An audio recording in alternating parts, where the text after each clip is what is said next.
ആവേശം സിനിമയുടെ second half ലാഗാണെന്ന് Dhyan Sreenivasan പറഞ്ഞത് സമൂഹമാധ്യമങ്ങളിലേറെ ചർച്ചയായിരുന്നു. വിഷു റിലീസായി ധ്യാൻ ശ്രീനിവാസൻ ചിത്രം വർഷങ്ങൾക്ക് ശേഷത്തിനൊപ്പമാണ് ആവേശം ഇറങ്ങിയത്. ചിത്രത്തിന്റെ ഫസ്റ്റ് ഷോ കഴിഞ്ഞ് സംസാരിക്കവേ തമാശ രൂപേണ ധ്യാൻ ആവേശം ലാഗാണ് എന്ന് പറഞ്ഞത് ആരാധകരെ ചെറുതൊന്നുമല്ല അനിഷ്ടരാക്കിയത്. ഇതിനുശേഷം ധ്യാനിനെതിരെ സമൂഹമാധ്യമങ്ങളിലടക്കം നിരവധി വിമർശനങ്ങൾ ഉയർന്നിരുന്നു. ഈ സംഭവത്തെക്കുറിച്ച് തുറന്നു പറഞ്ഞിരിക്കുകയാണ് ധ്യാൻ ശ്രീനിവാസൻ ഇപ്പോൾ. അമ്മ സംഘടനയുടെ പ്രത്യേക ചാറ്റ് ഷോയിൽ സംസാരിക്കുകയായിരുന്നു ധ്യാൻ. ഫഹദ് ഫാസിൽ, ബാബുരാജ് എന്നിവരും ധ്യാനിനൊപ്പം ചാറ്റ് ഷോയിൽ ഉണ്ടായിരുന്നു.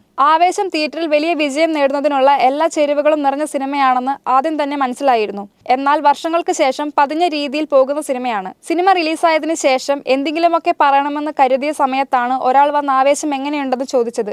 ആവേശം പക്കാ കൊമേഴ്ഷ്യൽ സിനിമയാണെന്ന് അറിയാമായിരുന്നിട്ടും സെക്കൻഡ് ഹാഫ് ലാഗാണെന്ന് വെറുതെ തട്ടിവിട്ടു. അങ്ങനെയൊക്കെ എന്തിനാണ് പറയാൻ പോയതെന്നാണ് ഏട്ടൻ ചോദിച്ചത്. എന്നെ റിവ്യൂ ആരും സീരിയസ് ആയിട്ട് എടുക്കില്ലെന്ന് അറിയാമായിരുന്നു. എങ്കിലും അതിന്റെ പേരിൽ കേൾക്കാത്ത തെറിയൊന്നുമില്ലെന്നാണ് ധ്യാൻ ശ്രീനിവാസൻ പറഞ്ഞത്.